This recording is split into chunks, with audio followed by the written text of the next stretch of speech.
Okay, thanks very much. Well, I'm really honored for this award, and I would like to thank TASSa for this great organization.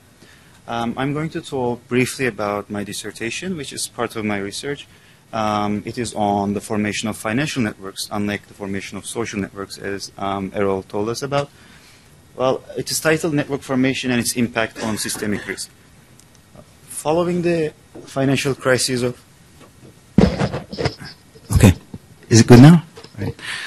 So following the financial crisis of 2007, many policymakers and scholars argued that failure of a few number of key financial institutions may propagate through the system and damage the entire system, which might have welfare consequences.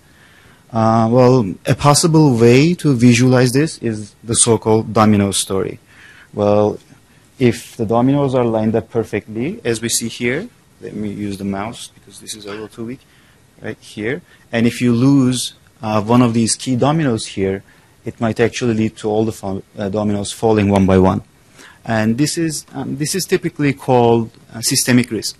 And well, there might be other ways in which systemic risk actually arises, but the domino story is one. And if we take this domino story seriously, this takes us to studying the financial system using network science.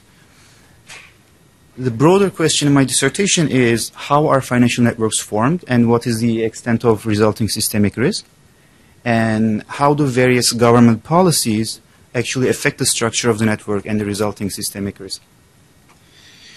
There are 3 papers in the dissertation. First one is a network formation and systemic risk, joint with Rakesh Vora.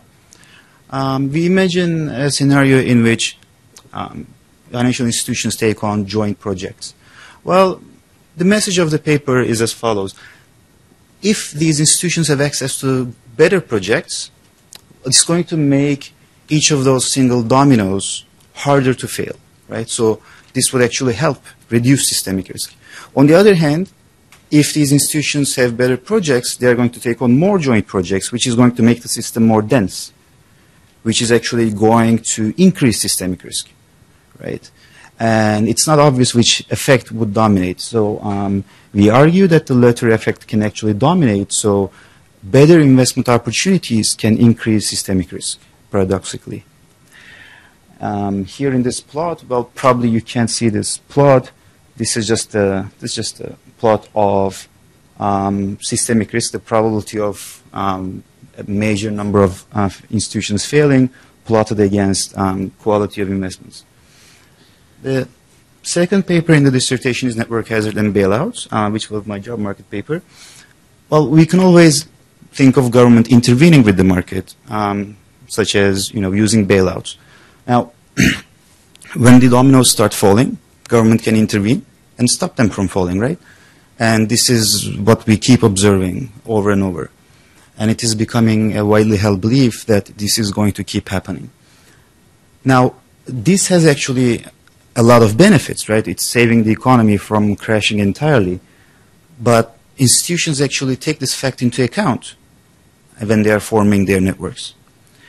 And what I argue and find in my paper is when institutions actually take this fact into account, they are less disciplined during the formation of the financial networks.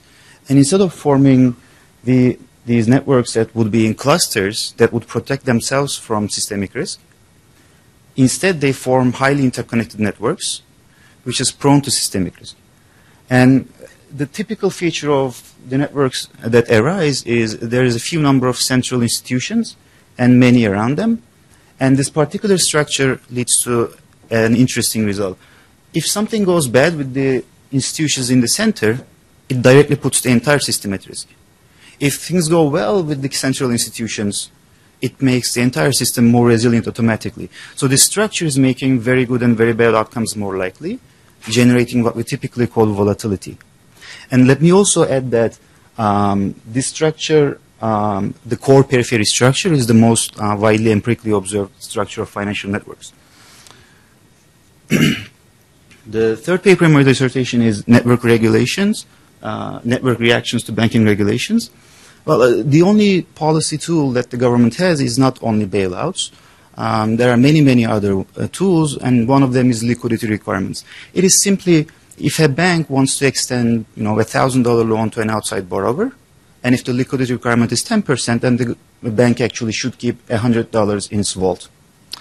Now, this is supposedly going to make each of those dominoes more resilient. It is going to be harder for each of those banks, the dominoes, to fail. Well, actually, in reality, what happens is banks help each other out in satisfying their liquidity requirements in the overnight lending market.